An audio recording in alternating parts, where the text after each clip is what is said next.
안녕하세요. 잡시광입니다. 인도네시아는 그간 몇 번이나 한국 기업들의 뒤통수를 친 사례가 있습니다. 대표적으로 차세대 전투기 사업인 KF-21의 사업 분담금 8천억 원 지급을 미룬 사건은 아직도 진행 중입니다. 그런데 이번에는 대우조선해양과 체결한 잠수함 건조 계약도 약속한 돈을 입금하지 않아 계약 파기가 우려되는 상황을 만들고 말았습니다.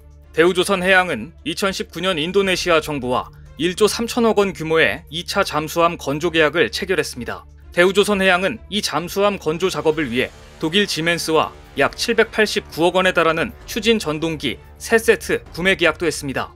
대우조선해양은 독일로부터 추진 전동기 3대를 올해 10월 인수할 예정입니다. 그런데 인도네시아 정부는 2차 잠수함 계약만 체결하고 3년 4개월이 지난 현재까지도 계약금조차 입금하지 않고 있습니다. 이렇게 되면 대우조선해양이 인도네시아 정부와의 계약을 믿고 독일로부터 사들인 잠수함 핵심 설비인 추진 전동기는 자칫하면 800억 원만 날리고 고철덩어리가 될 수도 있습니다.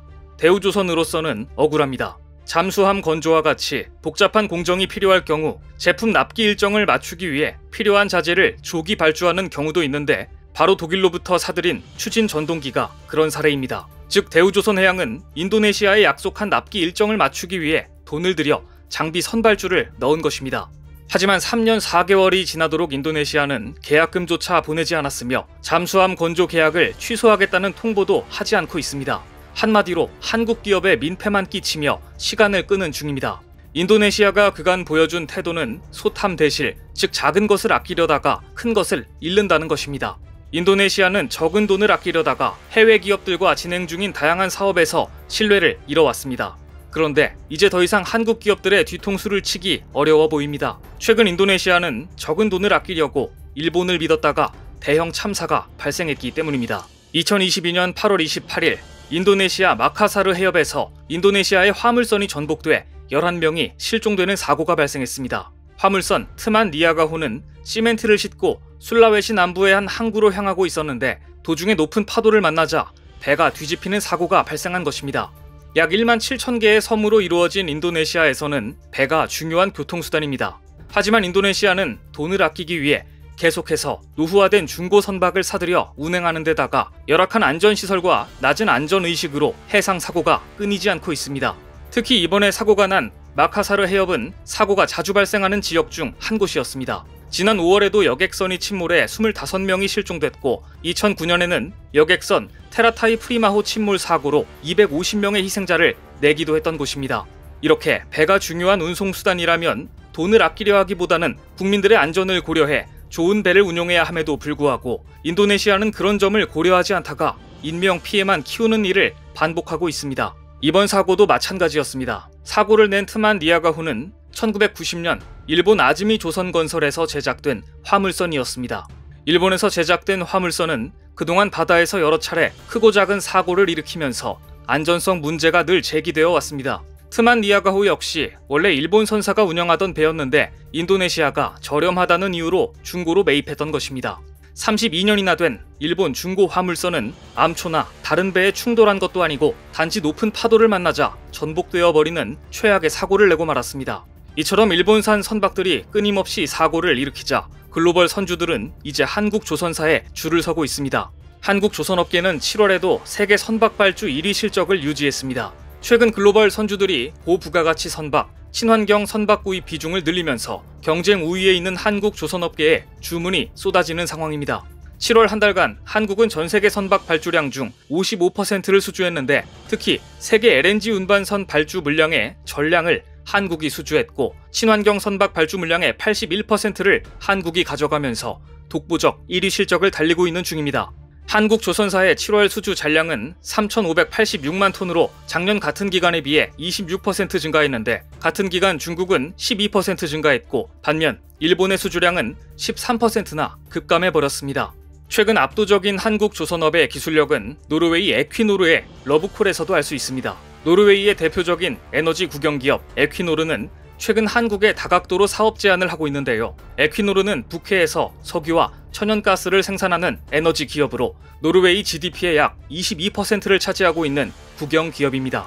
2017년 세계 최초의 부유식 해상 풍력 발전단지 하이윈드 스코틀랜드를 건설해 전력을 공급하며 주목받은 이 기업은 현재 한국에서 울산 앞바다에 800메가와트급 해상 풍력 단지를 건설하는 반딧불 프로젝트를 진행하면서 200메가와트급 해상 풍력 단지를 짓는 동해 프로젝트도 진행하고 있습니다.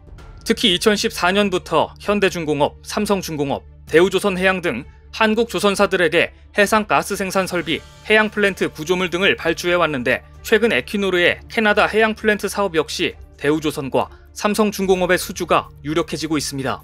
에퀴노르는 캐나다 동부 연안에 약 12조 원에 달하는 석유 개발 프로젝트 베이두 노드를 진행 중인데 얼마 전 원유 생산, 저장, 하역 설비에 관한 기본 설계 입찰을 시작했고 대우와 삼성의 참여가 유력시되고 있기 때문입니다.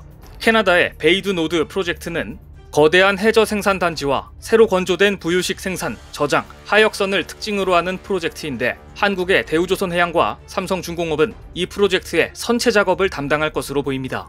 에퀴노르는 최근 아시아 지역에서 중국, 일본, 베트남보다 한국에서의 사업 비중을 크게 높이고 있습니다. 그 이유에 대해서는 이렇게 답했습니다. 무엇보다 한국 조선사들의 기술력이 높기 때문이다. 그동안 한국 조선사들에게 가스 생산 설비, 해양 플랜트 구조물 등을 발주해 오면서 한국의 기술력을 파악했고 한마디로 함께 일을 해보니 기술력만 좋은 게 아니라 납기 일도 잘 지키고 신뢰할 수 있는 파트너였다는 이야기입니다.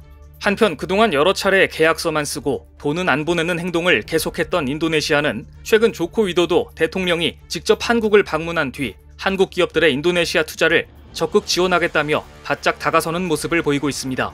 최근 인도네시아 투자부 장관은 언론과의 인터뷰에서 조코위 대통령의 서울 방문 동안 한국 기업들로부터 철강과 배터리, 새로운 수도 누산타라 개발 등 여러 전략 분야의 투자를 약속받았는데 그중 한 기업은 LG이며 조코위 대통령은 LG의 투자가 인도네시아에서 속도를 낼 수 있도록 지원할 것을 지시했다고 한국 기업을 콕 집어 발표했습니다. 이렇게 특정 기업을 콕 집어 말할 정도로 최근 조코 위도도 대통령은 그 어느 때보다 한국 기업들과의 사업 협력이 절실해 보입니다. 그런데 조코위가 이렇게 다급하게 성과를 내기 위해 안간힘을 쓰는 데에는 다 이유가 있습니다. 지난 두 차례 대선에서 조코 위도도 인도네시아 대통령에 패했던 프라보워 수비안토 국방부 장관이 또다시 대권 도전에 나섰기 때문입니다. 프라보워 국방부 장관은 인도네시아를 32년간 철권 통치한 독재자 수하르토 전 대통령의 사위로 수하르토 정권 말기 군부 세력의 대표주자로 군 요직을 두루 역임했습니다. 특히 프라보워 장관은 한국에게 주어야 할 KF-21 분담금은 지급하지 않으면서 뒤로는 프랑스 라팔 전투기 도입을 추진한 악명 높은 인물이기도 합니다. 프라보워는 단호한 리더십으로 야권의 강력한 지지를 받아왔는데 두 차례 대선에서 모두 조코위 대통령에 패하자 두 차례 모두 부정투표가 이뤄졌다고 주장하며 헌법재판소에 선거 결과 불복 소송을 냈을 정도로 조코위 대통령과 날을 세웠던 사이입니다. 하지만 헌법재판소는 두 번 모두 프라보워 장관의 주장을 받아들이지 않았습니다.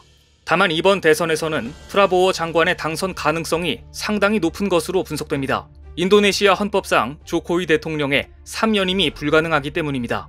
그러니까 지금 조코위 대통령으로서는 정적인 프라보워 수비안토 인도네시아 국방부 장관이 다음 대선에 당선되지 않도록 지지율 관리와 후계자 양성이 시급한 상황입니다. 한국에게 주어야 할 분담금을 차일피일 미뤄 한국인들이 호감을 갖고 있던 인도네시아의 국가 이미지에 타격을 입게 하고 작은 돈을 아끼려고 일본의 중고 화물선을 사들였다가 대형 참사를 맞으며 지지율 추락은 물론 정권 위기라는 최악의 상황을 맞이하게 된 조코위 대통령. 결국 한국에 간절히 매달릴 수밖에 없는 상황이 되고 말았는데요. 한국 기업들의 적극적인 투자를 원한다면 자원부국이라는 것만 믿고 신뢰를 저버리는 행동을 할 게 아니라 계약서를 썼으면 약속을 지키는 모습부터 보여야 할 것 같습니다. 오늘 준비한 소식은 여기까지입니다. 댓글을 통한 여러분들의 많은 의견 기다리겠습니다. 시청해주셔서 감사합니다.